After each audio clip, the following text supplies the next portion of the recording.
Now I'm recording. Hello, everybody. Kate Crystal Griffith here. Welcome back for your daily digest of emotions, wisdom, and your body. Every day for 2021, we are delving in for 15, 20, maybe 30 minutes. We'll be short tonight on how your emotions are affecting you, body, soul, and spirit. And you know, folks, it is every day that we have our emotions interact with our brain in ways that can flip switches you didn't even know existed in there. I've seen it. It's crazy. You can't believe it until you see it, but it does happen. So I am here as an educator, edifier, and encourager. I am not a doctor. I do not play one on TV, but I do have my master's. I have several healing trauma accreditations and certifications. And I'm really just here to help you understand more about what your body's teaching you. So today we're going to veer just slightly from our emotions, but more on a specific topic that some of the emotions we've talked about recently have really brought up. And that's about significance. Our significance in this world, the legacy that we want to have while we're here, and the legacy we want to leave when we are gone. Basically, our purpose in life. Now, what are we really talking about with significance? We're talking about the quality of being worthy of attention. Importance, basically, your purpose in life and the tendency to derive a meaning from life and its experiences and possess a sense of intentionality and goal directedness that guides our behaviors. So, what does all that mean? In essence, we can spend a lifetime searching for our significance in our place in this world, what holds value in our world, and really that significance of what we want to leave behind once we are gone. And what truly determines that is how and what we set up as an ongoing legacy to create kingdom impact for generations to come. Significance actually lies within the legacy that you're building during your lifetime. Michael Rucker explains the word legacy comes from a Latin word, legatus. Should have asked my daughter. She's taking Latin right now. Translated as ambassador, envoy, or deputy. In the late 14th century, an old French word, legacy, was used to describe a body of persons that were sent on a mission. We can, therefore, look at legacy metaphorically, that we have created a legacy. We are on a mission throughout our entire life, and we are really becoming our own spokesperson for our future and the future of others. I thought that was kind of interesting to think through. Now, Psychology Today shares that, for example, a legacy is a lesson. Maybe it's a value of survivorship, the importance of witnessing the suffering of all of us as human beings through survival, having a life story, a memoir, or actions showing a life of significance. And there was a sign that one has lived, right? And as we discuss significance, we're really going to come from this legacy, purpose in life perspective here. The most vital of roles as really a medium as which we transmit vital information, values, traditions, and wisdom to the next generation. We are, in fact, creating legacy as we walk it out, and then we are sharing it with those that come after us. So legacy is really actually spiritually and culturally DNA. That also ties into our epigenetics conversation that we've had before this as well. Sometimes a legacy is given as an example of maybe not what to do, but maybe how to live one's life or to live it differently than what somebody is showing you. So kind of that concept of don't do what I did as a young kid making those bad decisions, do it this way, right? Because we're trying to get them to learn from our mistakes. Part of that is our legacy that we're leaving with our children. Another perspective of legacy, of loss, violence, abandonment, really is the concept of transcendence. We're all given a set of circumstances, genetics, environment, time, context, and we were born with it or into it. The challenge in life becomes to live one's fullest potential and perhaps even surpass or transcend the limitations of genetics, context, and the environment. And I thought that was really a powerful way that Psychology Today shared that information. Now, from an entrepreneur perspective, your leadership, whether that be in your family or in a business, is not shaped, but your legacy is not defined at the end of the road, but rather it's shaped and defined by the moments that are shared, the decisions that are made, the actions that are taken, or even the mistakes that are overcome throughout many phases of our business careers.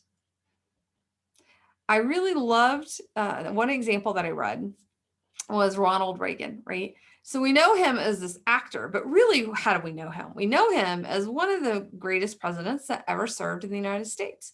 And he was the Berlin Wall, right? He was the one who facilitated that being torn down with Gorbachev. And that was something no one ever thought was possible. But all those moments of leadership in Reagan's presidency added up, became a huge legacy in which he left. And many, many people on both sides of the aisle think that he was one of the best presidents ever. So is significance, legacy, purpose in life positive or negative? It's positive.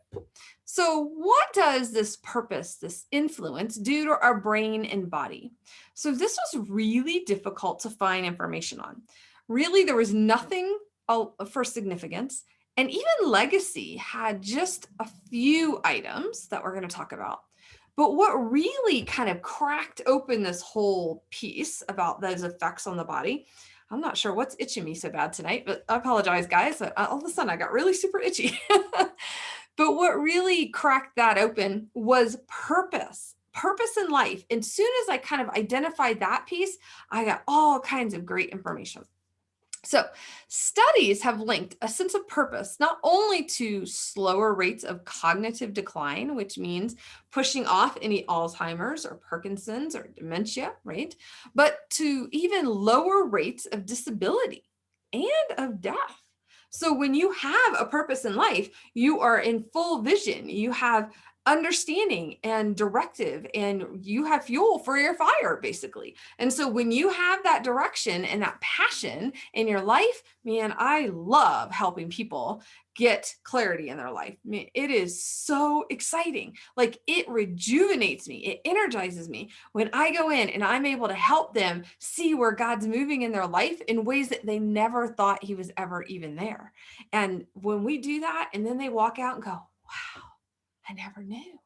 And that is so exciting because now they do. And you can't unsee revelation. Isn't that so cool? Now, some studies even show that there's a lower likelihood of brain tissue damage in older adults if you have a purpose in life. So we think about retirement, right? So I have several friends. I tend to have older friends. So I have several friends who are kind of at that retirement age right now. And my dad, God bless him, he's gonna be 73 in May, and he's not even close to retiring. Like, I think the man has like, he was Coast Guard for like 22 years, and then he's in a real estate, like at least that many, and then he's got a seafood business, and he does hunting and fishing and ducking. I'm like, no, the man is an ultra entrepreneur, right? You wonder where I get it from, and so I just laugh because I'm like, Dad, so you planning on retiring anytime soon? He goes, no, man, this real estate, it's gone up another notch. I just love it. If you have a passion for something, why would you ever retire? Like, in reality. So you can continue your passion, whether you are here or in the jungle or on a mission field or wherever you are. If it's your passion, you take those knowledge, those skills, those talents, those abilities, and you share them as you go along. Like, my kiddo just loves it when we go on a trip because I will always find somebody to help at some given time on something that I have capability to help them with. And she's like, Mom, stop helping everybody. I'm like, I can't help it. I'm sorry. It's just what I do, right? So when we have a passion in life, it's going to keep moving. It's going to keep growing. It's going to keep dwelling within us. It doesn't die. It's not a fire that goes out. It is a passion that is fueled and rejuvenated by the moments that you then use it. There's no way around it, right? So when we talk, Psychology Today showed that people with higher worthwhile, they have better mental and physical health. That translates into fewer depressive symptoms, less chronic disease, less chronic pain, less disability, and then they also have great upper body strength. There's hope for me, right? They walked more, they were less obese, and they had more favorable biomarker profiles, such as white blood count, vitamin D, and higher density lipoprotein cholesterol. That's your good cholesterol. They engaged in more physical activity. They ate more fruits and vegetables. What was that old commercial? I could have had a V8, right? Slept better and were less likely to smoke. I would assume, maybe I shouldn't assume. I think there's a high likelihood that if you have less likelihood to smoke, you probably have less likelihood for any addictions. Now, can you ever have too much significance? Nope. Never. You can never leave too much of a positive impact, whether it be on your business, your family, generations, whoever that is. So, are there countermeasures that we need to look at here? Well, I didn't take them as countermeasures. What I did was I was able to find some really good questions. So we're back to our notebook and pencil. We've been doing that a lot the last couple of days, haven't we? So what I really want you to focus on are a couple of these ideas. Legacy that is lived, significance, a life witnessed. So that was a great quote I ran across. Legacy that is lived is significance, a life witnessed. Witnessed by who? Those around you, those you interact with, those you serve, those you're in leadership for, all kinds of people, right? And here are your questions. How will your life be witnessed today, tomorrow, or even after you're gone? How is your life going to be witnessed? You know, there's a big movement to tear down a lot of statues right now. And I really kind of had to think on that one. I have no way that I could ever have a conversation from a first person perspective of anybody that has lived the life that many African Americans have lived. I can't do that, obviously. I'm as white as the white can be, right? And I don't even give a damn. So what about those statues really is the life that was witnessed? And that became kind of my question when I began to really think through what was the purpose of those statues and the lives that those statues emulate. Now, I am one to quickly say to everybody that the minute that we try to forget our history, we are going to be doomed to repeat it in some form or fashion. And so it is super important that we do have, I don't think mementos is the right word there, but reminders of where we have been as a country and the choices that were made and the devastating effects of those choices on not only people, but an entire race and an entire group and attitude that has infiltrated the entire country on many regards. So how then do we keep up with that witness of history without offense? And that is super important. That's a balance that I think we're really, some of us are trying to find in a good way. So we're not repeating the history as we move forward in the future, because we wouldn't want to do that. So how has your life been a witness then? Today, tomorrow, and after you're gone? So did it matter that you lived? And I'm going to answer that question for you. Yes, because if you weren't here, that would be a bigger deal, right? Because there's something that you have to do while you are here that only you can do. So did it matter that I lived? So from that context, yes, it matters that you live without question. But then the question is, did I leave a mark in the world? And from that, I would really suggest kingdom impact. If you believe in Jesus and Jesus lives inside of you, then what is your impact in the kingdom?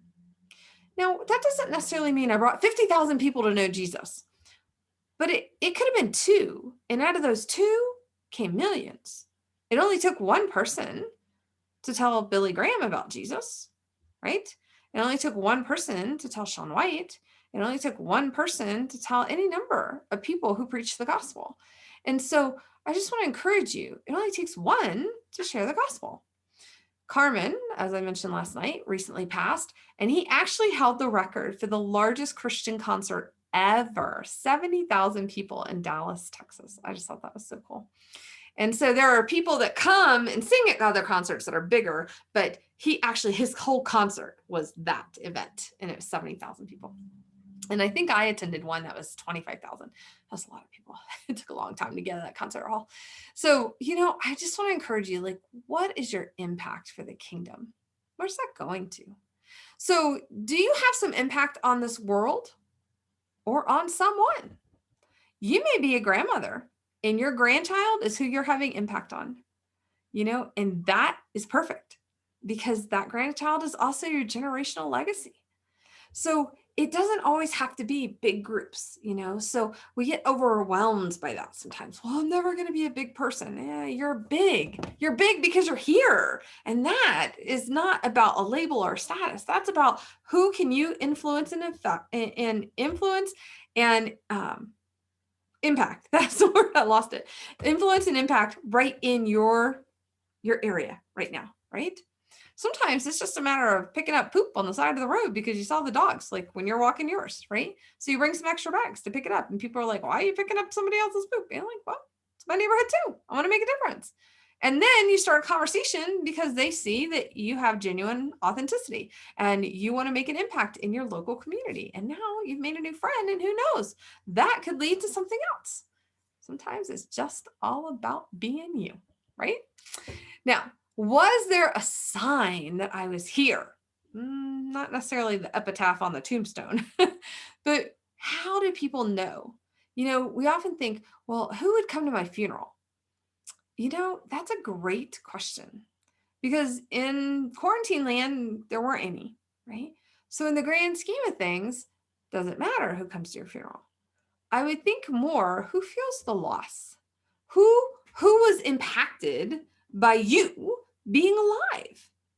That would be the best question, right? And so like with Carmen, we're like hearing about all these stories about people. And I love this one picture. And it was this kid, and he was like 8, and then he was like 38. And he got to see Carmen at 2 different concerts and had the pictures. And I just love that. 30 years apart. I mean, Carmen, he was a Christian singer for a long time. I think since he came out. But, it's just neat to see what your impact has, right? So here's some ideas on ways to create legacy by Glenn Lopez. One is identity and values. What are the values and beliefs that influence how you lead, your behavior, and your attitude? And again, applicable to your family, your friends, and your business, right? Number 2, guiding foundational principles. Once you've been able to solidify your identity and your set of values, how do they translate into a set of guiding principles that others begin to expect from you? It was the funniest thing in high school. And I wasn't like the person who was out to bring everybody to Jesus. I just, if you want to talk about him, I talked about him. I didn't hide him. But it was so funny because again, I had like 2 years older crowd that I hung with, and we would all go out to bowling or to the movies or something. And 3 or 4 of them had mouths on them, and they would realize I was there and they go, "Ooh." I had never asked anyone not to say anything around me. I just didn't use it. I didn't use those words. And it's just funny because just being you creates an air of expectation around those with you. And I just always thought that was the funniest thing because I never asked them not to cuss around me. They just didn't do it. So courage and risk-taking is number 3. At times, this requires you to trust yourself enough to challenge the status quo and push the envelope of conventional wisdom, even if this means putting your reputation on the line. What do you want to be known for? Is it integrity, authenticity, fearlessness, passion, servanthood, leadership, loving, kind, honoring, cherishing, encourager, prophet, teacher, educator? There's so many opportunities to create impact, right? And they're not just about the labels, but they're about really you identifying what you're willing to stand up for. Now, can that change? Absolutely. When we're young kids, we make some really stupid decisions. Let's just face that, folks. Right? But, one of the things that I have been trying to instill in my kiddo is, hey, if you're with your friends, remember, you're a McClung. This is what we stand for. And so she has that voice in her head, right? All the time. And so I remember when I had a New Year's Eve party, and we were all supposed to spend the night at my friend's house. And it was actually a big group of us, boys and girls. And the guy that I happened to be dating was there as well.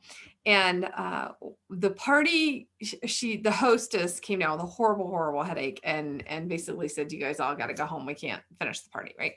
So we leave, and my date takes me back to his house. Now, this is not the conversation I had with my parents. and I remember so clearly sitting on his couch. I think we were watching a movie or something. And I was just like, every time there were headlights that would go by his house, I just knew it was my mother and just coming to find me, because that was what was in my head. And so finally, after like 20 minutes, I just looked at him like, you have to take me home. He's like, it's 3:00 in the morning. I'm like, I don't care. You have to take me home. I cannot stay here. You have to take me home. So we didn't even finish the movie. He's like, okay. And so he drives me home. I come into the house. I freak my parents out. They're like, what are you doing? I'm like, well, the party ended and I need probably want me to come home. So, it's in there, folks. If you're good parents, like you're telling your kid what to really stand for, it's in there. It's getting in there. And they can't get it out of their head. So keep doing the right thing, folks. Keep doing the right thing because it's getting in. Now, the two other ones. Number 4, genuine care to advance others. So that's about advancing other people, not you, right? So that's serving as a leader. You're serving and you're helping them get what they need. And let me tell you, that will always, always, always come back to honor you. It will. It might not be by that person, but your reputation begins to exceed outside of them, and they will tell other people about what you chose to do for them. So when you have the opportunity to serve, serve and serve well, right? The last one is responsibility and accountability. Legacy building is about being mindful of the opportunity and the responsibility that you have to serve not only your own advancement by serving others, but also your family, right? And as a leader, it's your responsibility to uphold legacy and traditions of those that came before you. So especially with Indigenous populations, super important for those traditions, right? So if you teach them how to dance, I just saw this really cool documentary on PBS where people in Canada went to go to some of the Indian reservations, and what their expectations were and what they were actually met with, radically different. And they got to learn how they're passing down customs to their kids on the reservations. And I just thought that was just fascinating. What customs and traditions do you have in your family? We always open pajamas the night before Christmas. And then on Christmas morning, I go in, I set everything up, I turn on the lights, I get the hot chocolate going, I turn on the fireplace, and then I have to find the camera. And she knows she is not allowed to come out of her room until I have the camera ready, right? And she's 15. But those are our traditions, right? All right. So think about traditions that you have in your family. But equally, you must hold yourself accountable to holding up those traditions. And that further strengthens the culture, the human capital, and the brand of not only your family, but the organization that you're serving. So great, great tips, I felt like there. So what are our 3 wisdom verses? There were so many about significance in here. It was just unbelievable. But these are the 3 that I felt like I was supposed to offer you guys. So 2 Timothy 3:14-15. You, however, continue in the things you have learned and become convinced of knowing from whom you have learned them, and that from the childhood you have known those sacred writings, which are able to give you the wisdom that leads to salvation through faith, which is in Christ Jesus. So even from a faith perspective, we are to pass that down and teach that, right? And even in, I think it's Deuteronomy or Exodus, where they wrote things on their door frames, right? And they wrote them so they would be remembered as you came in and went out, right? So John 20:30-31. Therefore, there are many other signs Jesus also performed in the presence of the disciples, which are not written in this book, but those who have been written about, so you may believe that Jesus is the Christ, the Son of God, and that believing that you may have life in his name. Not everyone has decided to be an author in their life, and that is a-okay. That is one way to make a mark, so to speak, in the world. But for your family legacy, I would encourage you to pick up one of those mother or father journals, grandma or grandpa journals, or even just record on your phone stories about your life. I remember talking to my great grandmother, Grandma Laura, and we were talking about camping, and my ex-husband and I had gone camping, and we didn't realize there was a hurricane coming. And so we're on this beach in the middle of the night. I'm like, what is so wet? And like the trunk we had was floating and the water was everywhere. It was just bad, right? And we ended up hiding out in the car for like 5 hours till the rain stopped so we could like just gather up the soaked items and just go home. And so I was telling my great grandmother about it, and she goes, "Oh, I remember when we had a snake in one of our sleeping bags." I'm like, "A snake?" Yep. One of the boys found it in the corn crop, decided that he wanted to sleep with it. She had 9 children. You can only imagine. It wasn't my dad, actually, though. It was one of the other boys. And then there was a time that the cow took out some part of their camper. It was like, she has tons of stories. It was awesome. I love talking to her. One day I'll get to talk to her again because she's already upstairs, regaling all those stories to Jesus. Deuteronomy 6:6-9. These words which I am commanding you today shall be on your heart. You shall teach them diligently to your sons, and shall talk of them when you sit in your house, and when you walk by the way, and when you lie down, and when you rise up. And you shall bind them as a sign on your hand, and they shall be on the front of your foreheads. There's something about truth. When you walk in truth and integrity, it comes out in your talk, your walk, your actions, your behaviors, right? And so that becomes significant in itself because you are teaching that to those around you because they're watching you. They are watching you. All right. So how are you going to use this new information about significance and life purpose and legacy that you're leaving, right?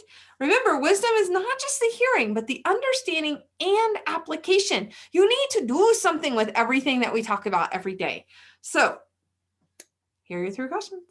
How has significance been showing up in your life? Has it been negative or has it been positive?